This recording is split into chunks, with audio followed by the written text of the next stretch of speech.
Hello students, welcome to decode NCERT series, जहाँ पे हम सिर्फ एनसीईआरटी लाइन को पढ़ेंगे नहीं, लेकिन उसे डिकोड करेंगे। उसे मगअप नहीं करना है, लेकिन उसे समझना है, प्रैक्टिकली समझना है कि आपको क्वेश्चंस कैसे आ सकते हैं। क्योंकि आपको सिर्फ एनसीईआरटी को समझना नहीं, उसे नीट में प्रैक्टिकली यूज भी करना है। तो उसी को हम समझने वाले हैं। और आज हमारा टॉपिक है रिस्ट्रिक्शन एंजाइम्स। ठीक है, तो हमारा फर्स्ट क्वेश्चन है, HindII was the first restriction endonuclease discovered। यानी कि HindII एक सबसे पहले जो रिस्ट्रिक्शन एंडोन्यूक्लियस ढूंढा गया था वो कौन सा था? HindII था। ठीक है, what made it historically significant? ऐसा क्या सिग्निफिकेंस था उसका? उसका आंसर है, it is recognised and cleaved DNA specific nucleotide sequence. तो जब साइंटिस्ट को पता चला कि ऐसा कोई एंजाइम है जो स्पेसिफिक एक ही न्यूक्लियोटाइड सीक्वेंस को कट करता है, तो उन्हें क्या कर दिया, इसे एज ए सीजर यूज करना स्टार्ट कर दिया। तो ये पहला ऐसा रिस्ट्रिक्शन एंडोन्यूक्लियस, मतलब पता चला साइंटिस्ट को कि ऐसा भी कोई एंजाइम है जो क्या कर सकता है, स्पेसिफिकली एक ही डीएनए के साइड को कट कर सकता है। तो ये लाइन मैंने कहाँ से ली है? The first restriction endonuclease HindII was found to always cut DNA molecules at particular point by recognizing a specific sequence of 6 base pairs। आपको ये भी पूछा जा सकता है मैच द फॉलोइंग में कि HindII जो स्पेसिफिक सीक्वेंस है वो कितने बेस पेयर्स का है, तो वो 6 बेस पेयर्स का है। तो आपको एक ही एनसीईआरटी लाइन में आपको 2 क्वेश्चंस मिल गए हैं। पहला तो ये कि HindII पहला रिस्ट्रिक्शन एंडोन्यूक्लियस है जो खोजा गया था, उसका क्या सिग्निफिकेंस है कि पहली बार साइंटिस्ट को पता चला कि ऐसा कोई एंजाइम भी है जो क्या करता है, डीएनए को स्पेसिफिक साइड पे कट करता है। उसके बाद थर्ड क्वेश्चन आपका इसी लाइन से क्या बनता है कि 6 बेस पेयर्स है। आपको मैच द फॉलोइंग में पूछा जा सकता है, असर्शन रीजन में पूछा जा सकता है। मैं फास्ट जा रही हूँ, आपको क्या करना है, आपको आपकी नोटबुक पे, नोटपैड पे आपका आंसर लिखना है, एक्टिव रिकॉलिंग करनी है। हम सिर्फ यहाँ पे पढ़ नहीं रहे, एक्टिव रिकॉलिंग कर रहे हैं। आपका एक्टिव रिकॉलिंग रिविजन कर रहे हैं, तो आपको साइड बाय साइड इसके जितने भी सब टॉपिक्स है या सब जो भी मेजर कॉन्सेप्ट आपको याद आनी चाहिए। तो फटाफट याद करो, अपनी नोटबुक में लिखो, तो आपको पता चल जाएगा कि आपका कौन सा पॉइंट स्ट्रांग है, कौन सा पॉइंट आपको याद नहीं आ रहा है। तो जो याद नहीं आ रहा है वो आपको जाके क्या करना है, वापस रिविजन करना है। हमारा नेक्स्ट क्वेश्चन है, if DNA is methylated at its recombination sequence which enzyme will be affected first. यानी कि जो रिकॉम्बिनेशन सीक्वेंस है जहाँ पे क्या करेगा, उसे कट किया जाएगा, वही क्या हुआ है, मिथाइलेट हुआ है। तो किससे अफेक्ट करेगा? ऑब्वियसली रिस्ट्रिक्शन एंडोन्यूक्लियस को अफेक्ट करेगा, क्योंकि ये एंडोन्यूक्लियस मिथाइलेटेड रीजन को कट नहीं कर सकते हैं, मिथाइलेशन को वो कट नहीं कर सकते। अगर आपको किसी एक पर्टिकुलर जीन को या डीएनए सेगमेंट को अगर कट नहीं करना है, तो आपको क्या करना है, उसे CH3 ऐड कर देना है, जिसके वजह से क्या हो जाएगा, वो कट नहीं कर पाएगा। one of this added methyl groups to DNA by other cut DNA। इसे क्या इंडिकेट करता है कि मिथाइलेशन रिस्ट्रिक्शन एंजाइम्स को क्या करता है, इन रिस्ट्रिक्शन एंजाइम से प्रोटेक्ट करता है। ठीक है, उसके बाद हमारा थर्ड क्वेश्चन है, इको आ रहा है, जो इकोलाई में जो मिलता है, E coli restriction enzyme recognises GAATTC। यानी कि ये एक सीक्वेंस है, वो क्या करता है, ये भी 6 पेयर का है, 6 बेस पेयर्स का है। वो क्या करता है, रिकॉग्नाइज करता है। If the strand becomes mutated at GATTT, यानी कि C की जगह पे अगर T लग गया, व्हाट हैपेंस? अभी क्या किया है, सीक्वेंस बदल गया है, एक न्यू C का T हो गया है, म्यूटेशन हो गया है, उससे क्या होगा, क्या वो क्लीव नहीं कर पाएगा, लोअर इफिशिएंसी कर पाएगा, नॉर्मली करेगा, क्योंकि एक ही तो चेंज हुआ है, कर ही नहीं पाएगा। तो इसका आंसर ऑब्वियसली क्या आएगा, कैन नॉट क्लीव, क्योंकि ये क्या होते हैं, जो भी रिस्ट्रिक्शन एंजाइम्स है, एंडोन्यूक्लियस है, वो बहुत स्पेसिफिक होते हैं। उसका एक भी न्यूक्लियोटाइड अगर चेंज हुआ तो वो कट नहीं कर सकते। ठीक है, each restriction endonuclease functions by recognizing specific recognition sequence and cut at specific points। तो अगर स्पेसिफिक सीक्वेंस में और पॉइंट में अगर म्यूटेशन हो गया तो वो कट नहीं कर पाएगा।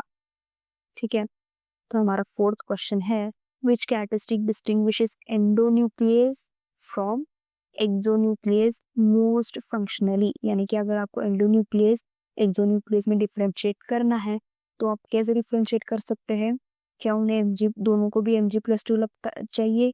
क्या दोनों भी स्टिकी एंड्स प्रोड्यूस करते हैं? क्या दोनों भी पैलिंड्रोमिक सीक्वेंस को बाइंड करते हैं? तो हाँ, ये तीनों भी चीजें एंडोन्यूक्लियस न्यूक्लियस करते हैं, लेकिन एंडोन्यूक्लियस क्या करता है? डीएनए को इंटरनली कट करता है। यानी कि ये एक डीएनए सीक्वेंस है, एंडोन्यूक्लियस बीच में कट करेगा, एक्सोन्यूक्लियस यहाँ पे बाहर से कट मारेगा। तो ये डिफरेंस ऑब्वियसली उनके नामों में डिफरेंस है, एंडो एक्सो, तो आपको भूलना बिल्कुल भी नहीं। Endonuclease removes nucleotide from the end, and endonuclease makes cut at specific position within the DNA. Which property of restriction enzymes make them suitable for recombinant DNA formation? Restriction enzymes में ऐसा क्या है जो उन्हें क्या करता है? recombinant DNA formation में हेल्प करता है या उन्हें सुटेबल करता है? तो ऑब्वियसली वो क्या करते हैं?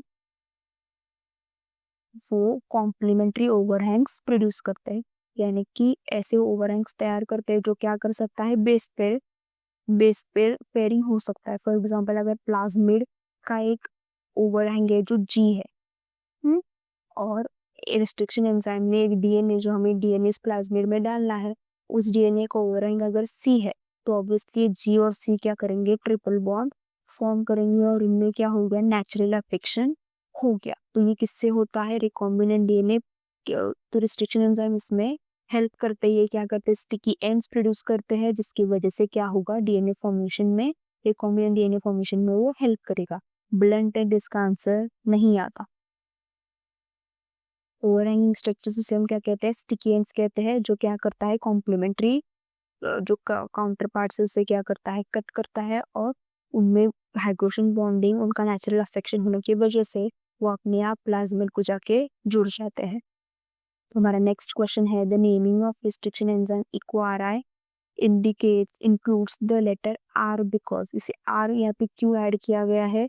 इस आर का क्या सिग्निफिकेंस है? क्योंकि ये राइट वर्ड को कट करता है, रिफेर्स द स्ट्रेन होता है, indicate the restriction fragment length, यानी कि जो रिस्ट्रिक्शन फ्रेगमेंट वो कट करता है उसकी लेंथ को स्पेसिफाई करता है, या वो रिकॉम्बिनेंट ओरिजिन का है इसलिए उसे इक्वाराई कहा जाता है। तो इसका ऑब्वियसली आंसर क्या आएगा?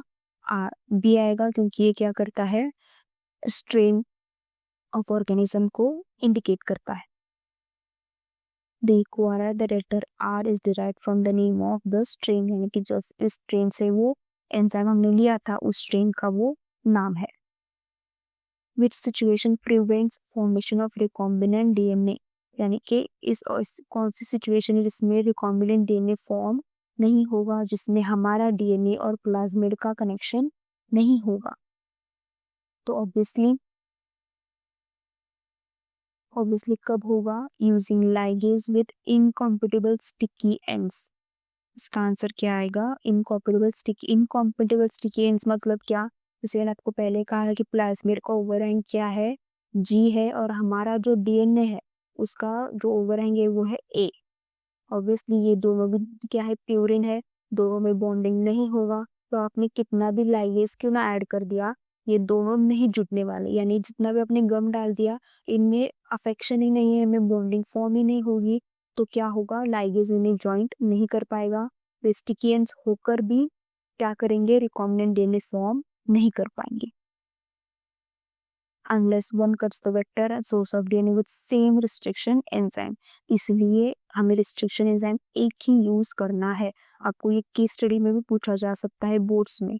recombinant vector molecule cannot be created। अगर आपको recombinant vector molecule प्रोड्यूस करना है तो एक ही restriction enzyme यूज करना बहुत ज्यादा जरूरी है, क्योंकि वही एक ही restriction enzyme क्या करेगा? उसका कॉम्प्लीमेंट्री ओवरहैंग प्रोड्यूस करेगा। अगर प्लाज्मिड में वो सी ओवरहैंग प्रोड्यूस कर रहा है तो जो आपका डीएनए है उसमें जी होगा, अगर हमारे डीएनए में ए है तो प्लाज्मिड में टी होगा। ऐसे वो क्या करेगा? ओवरहैंग प्रोड्यूस करेगा।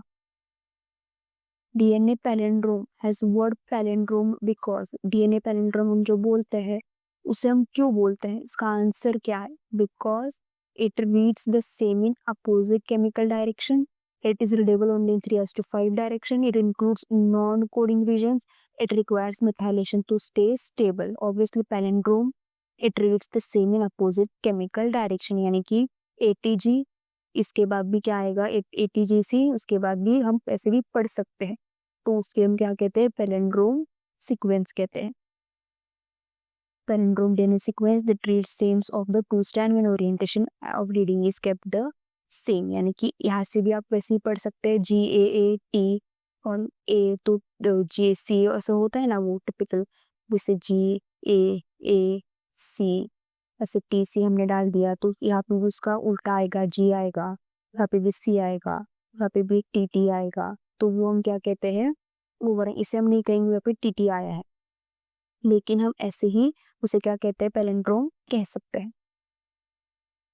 Why do sticky ends enhance ligation efficiency? Sticky and से लाइगेशन इफिशिएंसी हमारा क्यों बढ़ता है और कैसे बढ़ता है? जैसे मैंने आपको पहले ही कहा था कि stabilise DNA via hydrogen bonding, अपने आप उनमें हाइड्रोजन बॉन्डिंग हो जाती है, इसलिए हम उसे क्या कहेंगे, स्टिकी एंड्स। स्टिकी एंड्स ऐसे ही क्या करेगा, लाइगेशन इफिशिएंसी बढ़ाएगा, क्योंकि अपने आप उनमें हाइड्रोजन बॉन्डिंग होगी, हमें एक्स्ट्रा मेहनत लेने की जरूरत नहीं है। Sticky ends form hydrogen bonds with their complementary cut counterparts। ये कब होगा, जब सेम रिस्ट्रिक्शन एंजाइम यूज किया, facilitated action of DNA ligase, तो डीएनए लाइगेज का इतना काम नहीं बचता है। if equari cuts between G and A, which product forms, यानी जो भी G इसके बीच में अगर उसने कट कर दिया तो वो क्या फॉर्म कर रहा है, ऑब्वियसली वो क्या फॉर्म करेगा, 5 ओवरहैंग्स फॉर्म करता है, यानी कि 5N का ओवरहैंग फॉर्म करता है। इसका आंसर यहाँ पे अगर आप देखोगे तो इसे कहते हैं पैलिंड्रोमिक सीक्वेंस। मैंने जो पिछला मेरा था, मैंने गलती से गलत बोल दिया था आपको, क्या आता है, GAATTC, यहाँ पे भी G आएगा, यहाँ पे भी A आएगा, यहाँ पे भी A आएगा, यहाँ पे भी T, यहाँ पे भी T, यहाँ पे भी C, तो ये क्या हो गया, GATTC। अगर यहाँ से भी पढ़ सकते हो, यहाँ से भी पढ़ सकते हो, सेम आएगा, यहाँ से भी पढ़ सकते हो, यहाँ से पढ़ सकते हो, आपको सेम ही आएगा। तो अगर मैंने यहाँ पे कट कर दिया तो उसकी वजह से क्या होगा, 5th ओवरहैंग रिड्यूस होगा, यहाँ पे 5 है, यहाँ पे भी 3 है, यहाँ पे भी 3 है, यहाँ से कट कर दूं, मैं यहाँ से कट कर दूं या यहाँ से कट कर दूं, क्या आएगा, सेम ही आएगा, GATTC। तो क्या प्रोड्यूस करेगा वो, 5th ओवरहैंग प्रोड्यूस करेगा। Which property is essential for restriction enzyme inspection of DNA, यानी कि रिस्ट्रिक्शन एंजाइम के पास ऐसा क्या इसेंशियल है for inspection of DNA। Obviously इसके पास आंसर क्या, इसका आंसर क्या आएगा, presence of specific palindromic sequence, यानी कि रिस्ट्रिक्शन एंजाइम्स उसके पास स्पेसिफिक पैलिंड्रोमिक सीक्वेंस होना जरूरी है, तो ही क्या करेगा, वो इसेंशियली अपना काम कर पाएगा। Each district requires specific palindromic nucleotide sequence, ये डीएनए में होना जरूरी है। Restriction enzymes involve naturally in bacteria too, ये बैक्टीरिया में क्यों होता है, मैंने आप इस रिस्ट्रिक्शन एंजाइम्स का हमें काम बताया ह्यूमंस को, लेकिन ये बैक्टीरिया में क्यों होता है, बैक्टीरिया ये क्यों पालता है, ह्यूमंस को हेल्प करने के लिए, जी नहीं, ये क्यों हेल्प करता है, प्रोटेक्ट देम फ्रॉम फैजेस, क्योंकि बैक्टीरिया को भी इन्फेक्ट करता है कौन, फैजेस, जिसे हम बैक्टीरिया फैज बोलते हैं। तो बैक्टीरिया इस रिस्ट्रिक्शन एंजाइम का यूज करके इन फैजेस के डीएनए को क्या करते हैं, कट कर देते हैं और खुद के डीएनए को मिथाइलेट करते हैं, खुद के डीएनए को वो मिथाइलेट कर देते हैं, जिसके वजह से क्या होता है, उनका डीएनए जो भी है वो बच जाता है, लेकिन फैज का डीएनए क्या हो जाता है, कट होता है। इसलिए मैंने आपको पहले भी एक क्वेश्चन पूछा था कि अगर आपको रिस्ट्रिक्शन एंजाइम से बचाना हो तो आपको क्या करना है, आपको मिथिल ग्रुप ऐड करना पड़ेगा अपने डीएनए को, क्यों, क्योंकि वो मिथिल ग्रुप को कट नहीं कर सकता है, ठीक है। The two enzyme responsible for restricting growth of bacteriophage, ये बैक्टीरियोफेज की ग्रोथ को क्या करते हैं, इनहिबिट कर देते हैं। हमारा नेक्स्ट क्वेश्चन है, why HindII is less preferred for cloning today. पहले तो पता चला था कि ये सबसे पहले डिस्कवर हुआ था, लेकिन अब इसका इतना यूज नहीं होता, क्यों, क्योंकि ये क्या करता है, ब्लंट एंड जनरेट करता है, यानी कि ये ब्लंट एंड प्रोड्यूस करता है, जिसकी वजह से हमें लाइगेशन में क्या होता है, प्रॉब्लम होता है, फिर हमें एडेप्टर यूज करना पड़ता है, जिसकी वजह से क्या हो जाए, वो ब्लंट एंड का कन्वर्जन स्टिकी एंड में हो जाए। लीव्स और स्पेसिफिक पॉइंट, जिससे क्या होता है, ब्लंट एंड प्रोड्यूस होता है, जिसकी वजह से हमारा डीएनए क्या हो जाता है, जो भी नेचुरल, जैसे मैंने कहा कि स्टिकी एंड में क्या होता है, नेचुरल हाइड्रोजन बॉन्डिंग होती है। अगर स्पेसिफिक एक ही एंजाइम से कट किया गया हो तो ब्लंट एंडिंग में क्या होता है, दोनों भी ब्लंट है तो वो खुद ब खुद बॉन्डिंग नहीं करेंगे, उन्हें हमें जबरदस्ती बॉन्डिंग करवानी पड़ेगी, जिसमें क्या होता है, बहुत ज्यादा मेहनत लगती है, इसलिए हिंड टू अब यूज नहीं करते। What ensures that recombinant DNA can be ligated end to end? क्या किससे हम इंश्योर कर सकते हैं कि रिकॉम्बिनेंट डीएनए क्या हो जाएगा, लाइगेट हो जाएगा? तो ऑब्वियसली इसका आंसर क्या हो जाएगा, sticky and from the same enzyme. अगर सेम एंजाइम से हमने स्टिकी एंड प्रोड्यूस कर दिया तो क्या करेगा, जो ओवररैंक होंगे वो कॉम्प्लीमेंट्री होंगे और अपने आप लाइगेट हो जाएंगे, अपने आप हाइड्रोजन बॉन्ड फॉर्म करेंगे। तो ये लाइन मैंने कहाँ से ली है, when cut by the same restriction enzymes they have same kind of sticky end and can be joined together, एक साथ उसे हम जॉइन कर सकते हैं। What would happen if a vector contained two EcoRI side, क्योंकि एक ही वेक्टर में अगर दो इक्वाराई साइड्स होंगे तो उसका क्या होगा, ऑब्वियसली वो क्या हो जाएगा, मल्टीपल पीसेस में उसका कन्वर्जन हो जाएगा। तो जितनी इक्वाराई साइड्स है उतना रिस्ट्रिक्शन एंजाइम उसे कट करेगा और वो क्या हो जाएगा, मल्टीपल साइड्स में उसका कन्वर्जन, मल्टीपल पीसेस में उसका कन्वर्जन हो जाएगा, जो हमें नहीं चाहिए। Presence of more than one recognition site will generate several fragments which will complement cloning, तो हमें ये नहीं चाहिए। अगेन ये नॉट में आता है, हमें ये नोनो में आता है, हमें ये नहीं चाहिए। बहुत ज्यादा रिस्ट्रिक्शन साइट्स हमें नहीं चाहिए, सिर्फ एक ही चाहिए specific. Which feature makes palindrome unique for restriction cleavage, palindrome में ऐसा क्या है जो उसे रिस्ट्रिक्शन क्लीवेज में हेल्प करता है, वो है सिमेट्री ऑफ सीक्वेंस। ऑब्वियसली उसमें अगर उसकी सीक्वेंस में सिमेट्री होती है तो आप कहीं से भी कट कर सकते हो तो हमें सेम सीक्वेंस मिलेगा। The palindrome reads the same both stand as 5:3, read ये 5:3 में ही करता है। अगेन ये नेक्स्ट क्वेश्चन है, इसी से मैंने आपको सेकंड क्वेश्चन मिला दिया कि 5:3 रीड करता है, 3:5 रीड करता है, या डायरेक्शन ही नहीं है। अगर आपको ऐसा क्वेश्चन आ जाए तो हमेशा 5:3 में रीड करता है, 3:5 में नहीं करता है, तो कट भी ये 5:3 में ही करेगा। बहुत बार आपको 5 ओवरहैंग ही मिलेगा, 3 ओवरहैंग बहुत कम मिलता है। तो इस एक लाइन से मैंने आपको 3-4 क्वेश्चंस बता दिए जो आपको आ सकते हैं। The exonuclease activity disturbs cloning because, exonuclease activity ऐसा क्या करती है जिसकी वजह से क्या हो जाएगा, क्लोनिंग डिस्टर्ब हो जाएगा। क्योंकि वो क्या करता है, एक्सोन्यूक्लियस है तो डीएनए के एंड से क्या करेगा, वो रिमूव करेगा न्यूक्लियोटाइड को, जिसकी वजह से क्या होगा, अगर समझो कोई क्लोनिंग करते वक्त अगर इम्पोर्टेंट पार्ट हो, अगर एक्सोन्यूक्लियस ने वही निकाल दिया तो प्रॉब्लम हो जाएगी। इसलिए क्या करता है, डिस्टर्ब करता है, आपको यूज नहीं करना है। तो यहाँ पे मैंने एक ही लाइन से मैंने आपको 2 क्वेश्चंस बताए, पहले वाला कि एक्सोन्यूक्लियस क्या करता है और दूसरा क्यों यूज नहीं करना है। इस एक लाइन से 2 क्वेश्चंस बनते हुए देखे हैं हमने। Which bacterial feature determines the number in restriction enzymes name, यानी कि bacterial feature determines the number in restriction enzyme का जो नंबर है वो क्या करता है। ऑब्वियसली अगर मैंने आपको हिंड 2 दिखा है, हिंड 2 मैंने अगर लिखा है तो ये 2 क्या स्पेसिफाई करता है, इक्वाराई 1 जो मैंने 1 क्या स्पेसिफाई करता है, वो स्पेसिफाई करता है ऑर्डर ऑफ डिस्कवरी, यानी कि वो कब डिस्कवर हुआ था। इस हिंड 2 से पहले हिंड 1 डिस्कवर हो चुका था, उसके बाद ही हिंड 2 डिस्कवर हुआ है। ये क्या करता है, एंजाइम वर आइसोलेटेड, यानी आइसोलेटेड का मतलब ही वो कब डिस्कवर हुए थे। आपको ऐसे घुमा फिरा के क्वेश्चन आ सकते हैं। DNA fragment cut EcoRI can not ligate with the fragment cut with the Hind 3, यहाँ पे 3 लिखा है तो ये कब डिस्कवर हुआ है, हिंड 1 2 के बाद डिस्कवर हुआ है।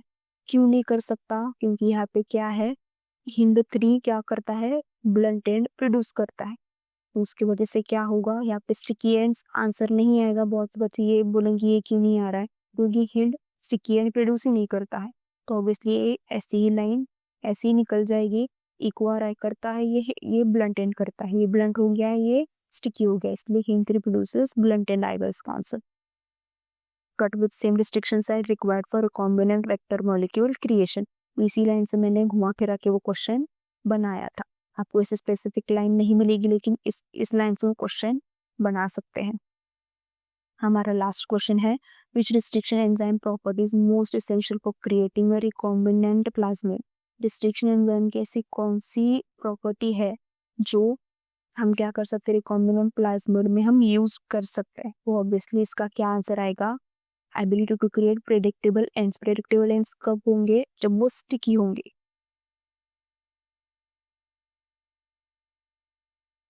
जब क्या होंगे, वो स्टिकी होंगे, यानी कि हमें पता होगा कि जी ओवरहैंग होने वाला है, सी ओवरहैंग होने वाला है, ए ओवरहैंग होने वाला है, तो आप क्या कर सकते हैं, टी, अगर ए है तो हम टी यूज कर सकते हैं, जी है तो हम सी यूज कर सकते हैं, हम प्रेडिक्ट कर सकते हैं रिस्ट्रिक्शन एंजाइम से अगर वो स्टिकी एंड प्रोड्यूस कर रहा है तो लाइन मैंने कहा सी नहीं थी, cut at specific point generating sticky and use for recombinant molecule. तो आपको पता चला कि लाइंस वही है। अगर आपने पूरा ये वीडियो लेक्चर देखा होगा तो आपको पता चलेगा कि लाइंस वही है। मैंने ऐसे कोई बहुत सारी लाइंस नहीं ली है, स्पेसिफिक वही लाइंस ली है, लेकिन घुमा फिर आके आपको क्वेश्चन पूछा है। तो बहुत कम लाइन से आपको बहुत ज्यादा क्वेश्चंस मिल सकते हैं। तो जब आप एक लाइन पढ़ते हो एनसीईआरटी की, तो आपको ऐसे पूरे एंगल से उसे पढ़ना है कि आपको कैसे क्वेश्चंस आ सकते हैं, उसे प्रैक्टिकली यूज करना आपको आना चाहिए। आई होप आपको पूरा पूरा आपको वीडियो लेक्चर समझ में आ गया होगा। आपको नीचे कमेंट सेक्शन में मुझे बताना है कि आपके कितने क्वेश्चंस राइट आए हैं और कितने क्वेश्चंस रॉन्ग आए हैं, और आपको इससे पता चल जाएगा कि आपका कौन सा पार्ट आपका ज़्यादा स्ट्रांग है, कौन सा पार्ट वीक है। जो स्ट्रांग है उसे और स्ट्रांग कीजिए, जो वीक है कोई देर नहीं हुई है, आप अभी भी जाके रिविजन कर सकते हैं। मैंने ऐसे ही डिकोड एनसीईआरटी की सीरीज बनाई हुई है जो न्यूक्लियस पे है, आप उसे भी देख सकते हैं, उससे भी आप सॉल्व करने की कोशिश कीजिए, उससे भी आपका जो भी टॉपिक है वो और स्ट्रांग होगा। अगर आपको बोर्ड्स में भी प्रॉब्लम आ रही है, अगर आप 12th में हैं, बोर्ड्स आपको देना है, तो बोर्ड्स पर भी मैंने मोस्ट एक्सपेक्टेड क्वेश्चंस की लिस्ट बनाई हुई है, आप वो भी वीडियोस देख सकते हैं। Thank you.